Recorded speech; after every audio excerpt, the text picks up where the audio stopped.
City of Manila. Unfit ang inyong main building o headquarters. Kahiya-hiya talaga. Kung tutuusin, 2015, condemned na ang ating building noon at sa gusali ng DPWH, pero patuloy pa rin ginagamit dahil wala namang malipatan. Sobra naman ang pagtataya ng buhay ng investigador sa building na building pa lamang.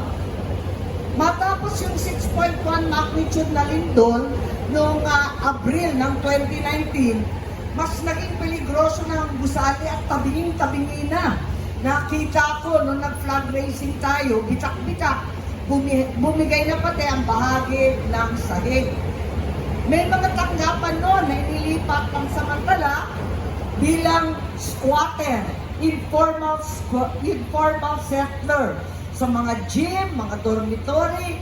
Kinalaunan, kinailangan nang i-relocate ng tuluyan ang ating mga empleyado sa VTech diyan sa QC, kawawang NBI. Itinayo ang building na ito ng administrasyon pa kasi ng tatay ko, 1975. Naku, talaga naman, kung antik ang building, antik din ang tauhan. Ano ba naman ito?